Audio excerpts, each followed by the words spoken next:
Hi, I'm James Verdier, and welcome to the American Institute of Biological Sciences BioScience Talks, which is a forum for integrating the life sciences. Today, we're very fortunate to be joined by Dr. Judith Weiss of Rutgers University. I should mention that Dr. Weiss is also a former AIBS president, member of the BioScience editorial board, and last, and certainly least, previous guest on this podcast. I'll link to that episode in the show notes. She joined me today to talk about her new book, Polluting Textiles, The Problem with Microfibers. And with no further ado, let's go straight to that interview. All right, thank you very much for joining me today. You're welcome. Okay, so we're going to be talking today largely about the microfibers that come from textiles. But before we get into that too far, I was hoping you could tell us just a little bit about, the history of microplastics as they're found in the environment. What kind of stuff are we, really looking at, and what sort of stuff are we finding when we, say, do a sampling of ocean water?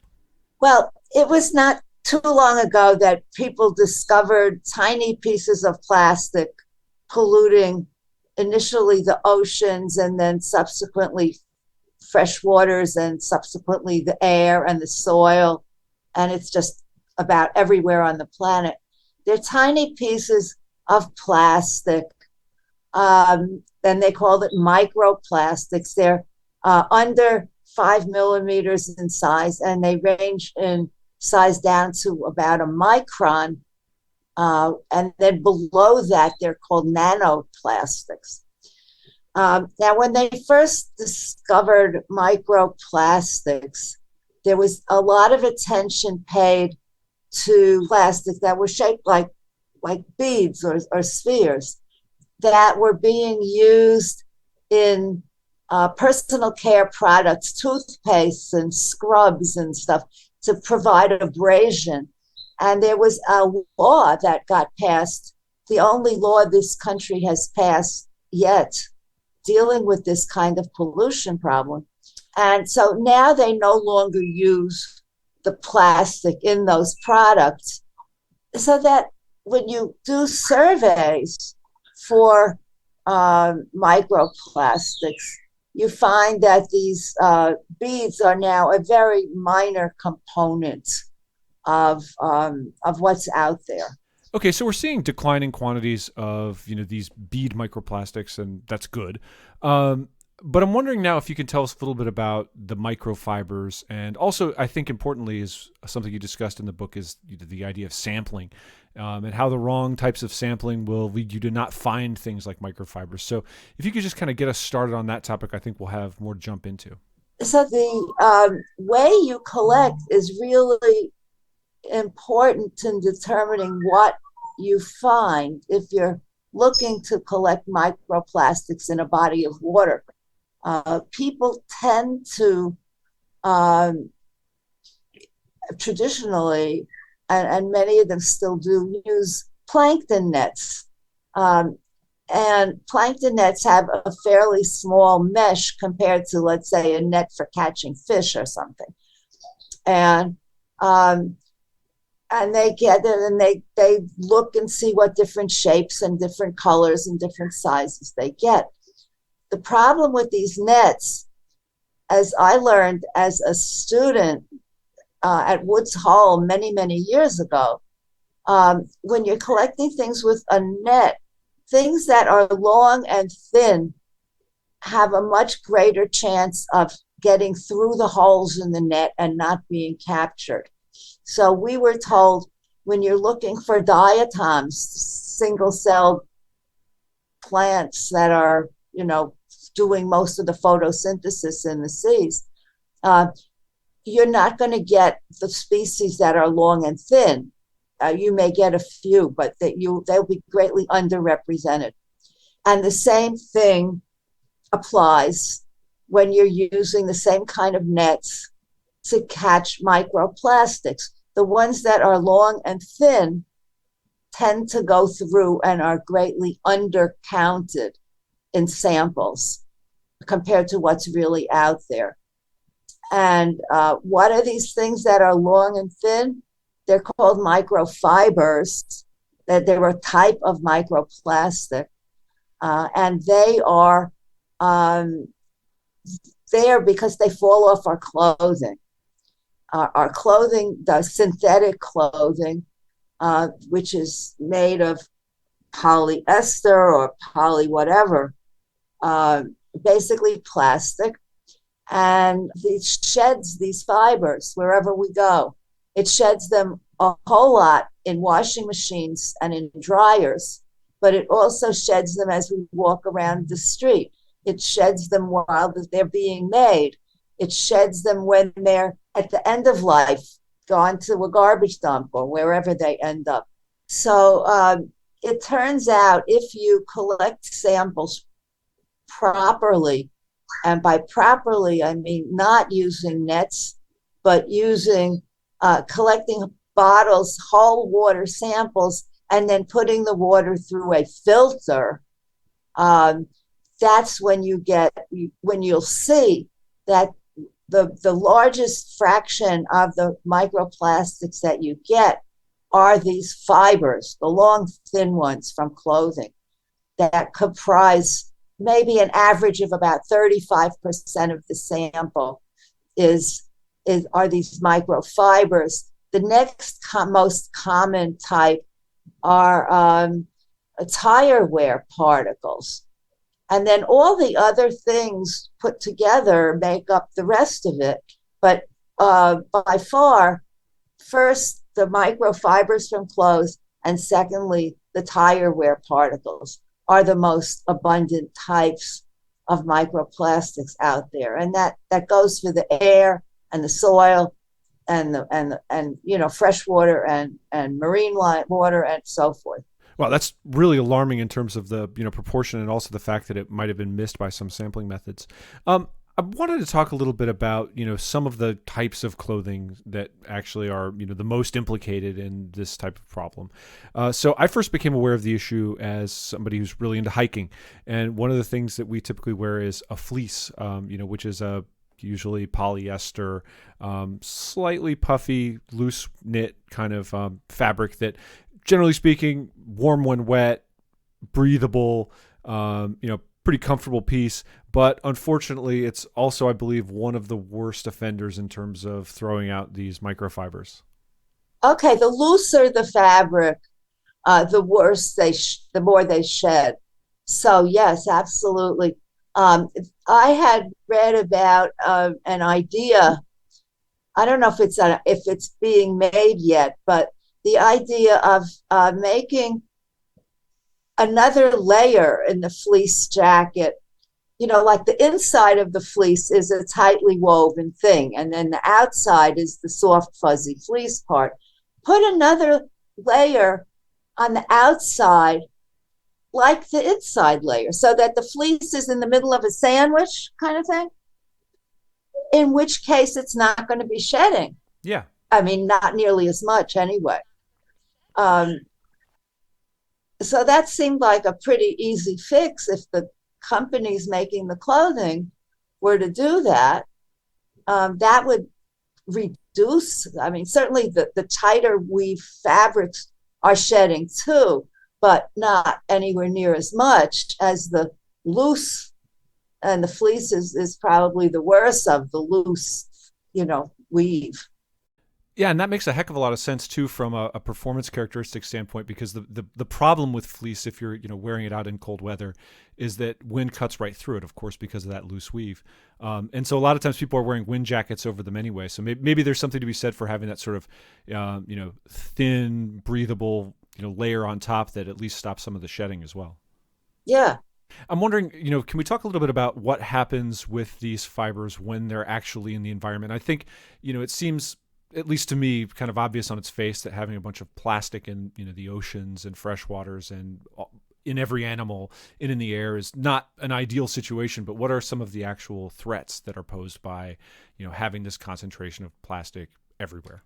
Well, they've been found in many kinds of animals. They've been found in people. They've found in human lungs, in placentas, in breast milk. So they're throughout our body. Somebody says we eat the equivalent of a credit card worth of plastic every month. I think, I forget if it was every month or every week. This is an alarming thing. We're getting them in by eating and also by breathing. They're in the air, so we're breathing them in as well as consuming them in our food. In the marine environment, they get eaten by little critters, plankton, larval fish, clams, mussels, bigger and bigger animals too. And you know, they in some cases might just go through the digestive tract and out the other end and not be a problem. But in other cases, they might be able to penetrate through the intestine and get out into other organs of the body. That's one thing that needs a lot more study. There are so many reports about microplastics are found in this species, microplastics are found in that species. And generally that means they looked in the intestine, they looked in the digestive system, and they found them there. Now that's not necessarily a problem if they just go through and out the other end. And what we need to know is can they get through? How much of them get through? Like when we break down protein to amino acids, we break down sugars to glucose, it goes through our intestinal wall into our bloodstream and goes around our body to be nutrition. Now, is that happening? To what degree does that happen with the plastics? And that will depend on, microplastics are not a thing. They are a whole collection of things. They are many different chemicals, polyester, polypropylene, polystyrene, a whole, mouthful of poly this and that are the basic chemicals. Plus, they have additional chemical additives put in, some of which are really pretty scary, like phthalates and bisphenol A, for example, that are some of the additives in there. And while they're in the environment, they may pick up on the outside of a particle. They can pick up, environmental chemicals like DDT or PCBs and these other kinds of contaminants, toxic contaminants, glom onto the outside of these particles. And the one issue is, while they're passing through the intestine, whether or not the particle itself penetrates to go through the bloodstream to other tissues, do these chemicals get pulled off and adds and become in the animal's body tissues? That's a major concern. It's not necessarily the plastic itself, but the chemicals attached to it on the outside, or that might leach out from the inside, that can get into the tissues of the animal and cause damage. So it's a whole tricky thing to try to figure out effects that might be seen. Is it due to the plastic itself, or is it due to the associated chemicals? Okay, so it sounds like in this case, as in so many others that we wind up talking about on this show, there is a great deal of nuance involved and complexity that's, much more so than, we might often see reflected in the media and stuff like that. But I'm wondering now, we've kind of established that these things have the potential of causing grievous environmental harm and, doing bad things to the various, creatures living within the environment. Where's the right place to address this issue? Is this something that we should be trying to outfit our individual laundry machines with mechanisms to fix things? Is this a wastewater treatment issue? Where do we really get started? It's all of the above. It can be treated. It can be dealt with in many different ways. They found that in washing machines, if you use a front-loading washing machine, the clothes don't release as many microfibers as if you use a top loader. If you use a lot of detergent, they shed more. If you use hot water, they shed more. So there's different ways in the washing process. And of course, it's also recommended to, maybe you don't have to wash your clothes all that often. Wear them a little more before you wash them, and don't do a load until you have a full load. They have also got some devices that can be on or in the washing machine that can trap some of the microfibers. There's a thing called a Cora ball, which is a plastic object that has things sticking out of it. This is the time when you wish there was a visual here on this on a podcast, but that will entangle and trap a lot of the microfibers coming off the clothes. But it traps about 1/4 of them. And that's a significant number because we're talking about many, many, many thousands. And then there's a bag called a guppy bag, which you put the clothes in the bag and then put the bag full of clothes into the washing machine. And it captures a similar amount. And then there's also filters. And there's a filter you can buy separate and attach it to your machine that is very efficient, will capture like 95% of them, really does a wonderful job. And there's also filters that can be built into washing machines that trap them. And by the way, France has passed a law saying as of 2025, all new washing machines sold have to come equipped with one of these filters. So France is taking the lead on that kind of law. But there are other things that can be done. A person can, if you have a house and a yard and a clothesline, you can avoid the shedding in the dryer by hanging your clothes up to dry instead. So that's another thing that individuals can do. Then there's the things that can be done at the level of the sewage treatment plants. Now, dealing with what's coming out from the wastewater from the washing machines. The sewage treatment plants do a pretty good job. They capture about 90 to 95% of the microfibers coming in from the wastewater. But still, of course, if you've got 95% of millions and millions of these things, you're still having a heck of a lot going out. But then looking at where most of them go, a sewage treatment plant basically separates out the solid waste from the liquid waste.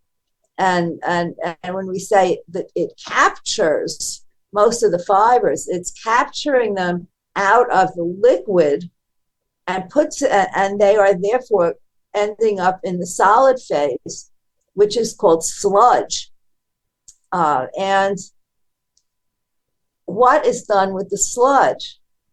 Now that varies from place to place, but some places, if it's not too chemically polluted, will use the sludge on agricultural fields. It's a very good fertilizer. But it's loaded with microplastics. And, it's instead of having people eating the microplastics in their fish, they're going to be eating the microplastics in their vegetables. If the vegetables are being grown on fields that are being fertilized with sewage sludge.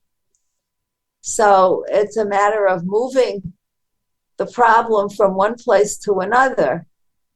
And that's something that, governments have to decide what to do about this. It's no place away, One thing you learn in the environmental field, something went away. There really is no place that's away. So a question, one more question on the personal consumer type front, before we kind of move into maybe some of the possible policy prescriptions. But on that personal side, what would you recommend someone do if they're someone like me, who can look at a dresser behind them and go, there's a lot of polyester clothing in there. There's a lot of fleece in there. I know typically the right way to deal with, an environmentally problematic something that you own is not to replace it immediately because that has its own problems. But, should people be replacing their fleeces and, maybe, putting them in a lead lined box or something so that they don't wind up, polluting from the landfill, and, moving to fibers like, merino wool or something like that? Or, should they just be washing occasionally and, try and, mitigating things at their laundry machine at that point? What's the best angle if you've already got a lot of this stuff?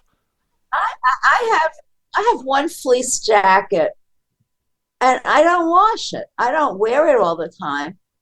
But, you know, since I learned about it, I it sits in the closet most of the time, but I refrain from, I think if it was really dirty, I would probably try washing it by hand. Well, I mean, that's certainly easy advice to follow. I wanted to talk about, another major focus of the book, because, it really struck me, and I would also encourage everyone, of course, to go out and buy the book. I'll put a link in the show notes. But it's the policy stuff. What kinds of things should we be lobbying our politicians for? What kinds of interventions are most likely to kind of yield the best results and limit the amount of microfibers that we have, in our environments? Well, I think the low-lying fruit is definitely the filter on the washing machine. That that's the easy thing. Other things that have been talked about would be labeling. If people look at labels in clothing they buy, having a label saying, some scale of how much this garment is likely to shed. There could be, one of the kinds of legislation that's being talked about a lot is not dealing specifically with the microfibers, but just dealing with plastics in general, is a extended producer responsibility law where the plastic manufacturers become responsible for the end of life of what they make. And that seems to be the approach that a lot of environmental groups are kind of uniting to push. And of course, California is on the lead, as they usually are for environmental things. There's all sorts of things that the textile industry can do. And the question is, will they and will the public be happy about what they do? The manufacturing, the way they manufacture these things could be altered in ways so that they're not shedding so much. And then the end of life story. It's not just during the time that the clothing is being used by the consumer, but it's the beginning, the manufacture in the first place, and the end of life, what happens to a garment when somebody is done with it and it maybe goes to a thrift store, but it finally is getting thrown out, and what happens there. So I think there are things that could be done at each phase of the life cycle of a textile.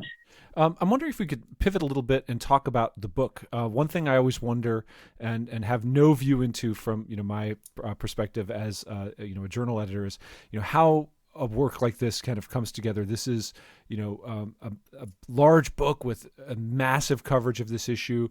You have, numerous authors. In fact, it's rather hard to get a book review together for a book like this because, everyone in the field who's sort of, in a leading position is already an author. Yeah, so it's tough. How does a book like this come together? I got interested in this issue about a decade ago, around the time I was ready to retire. So I have never, done hands-on research on microplastics. By the time I got interested, I was phasing out the lab and preparing to retire.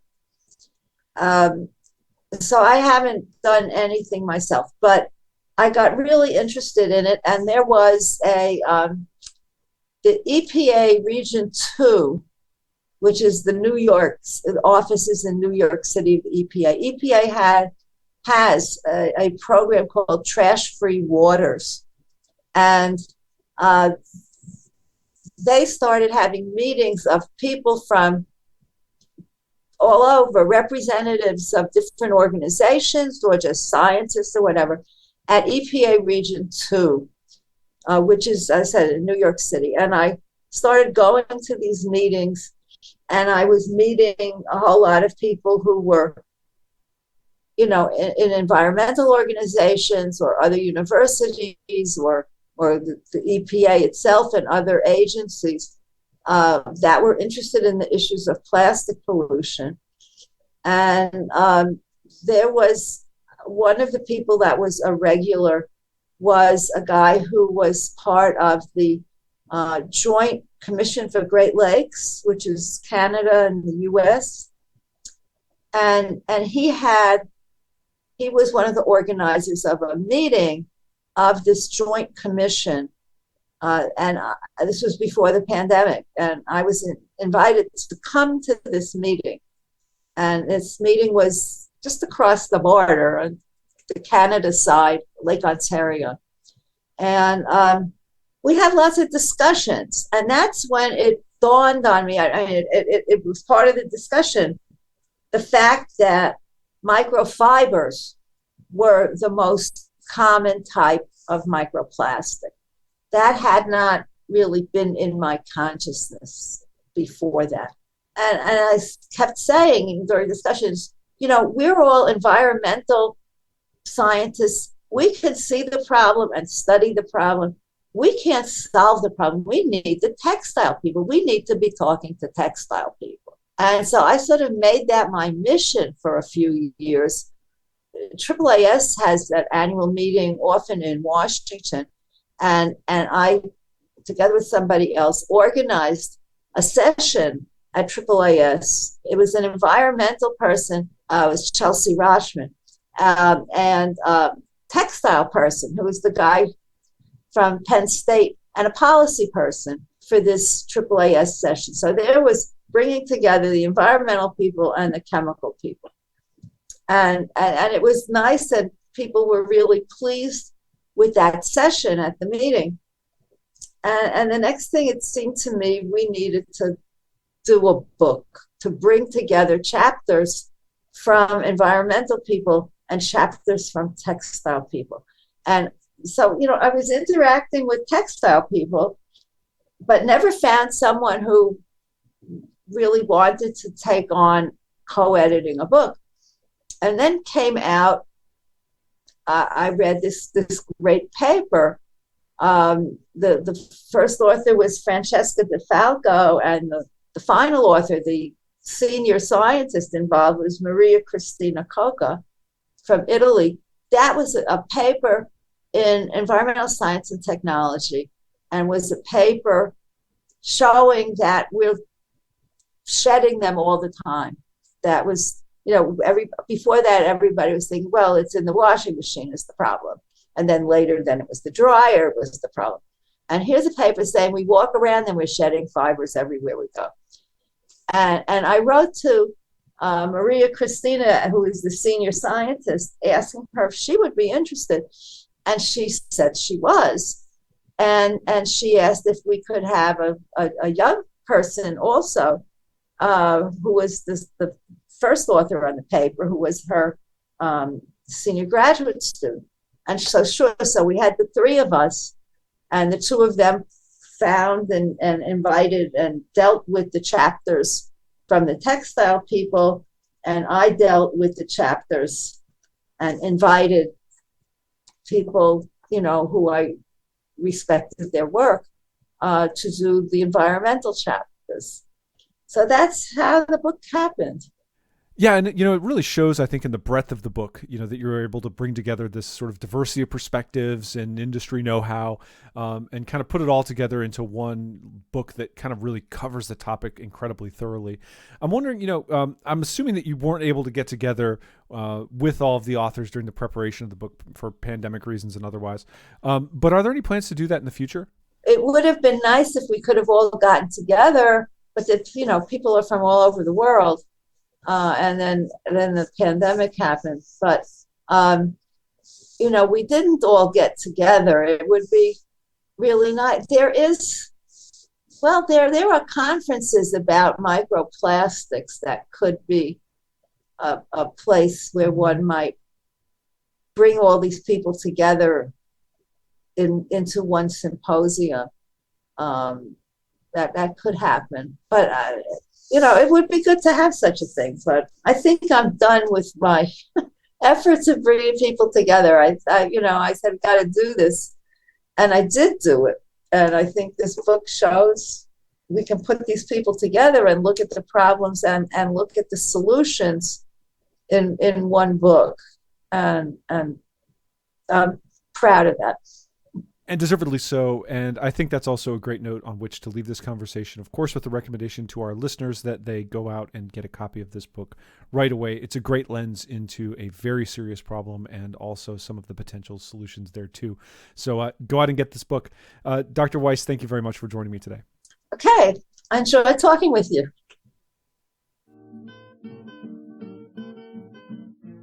And that concludes this episode of BioScience Talks. Just a reminder, the journal BioScience is published by Oxford University Press on behalf of the American Institute of Biological Sciences and is made possible by the support of our members and donors. Thank you, and talk to you next time.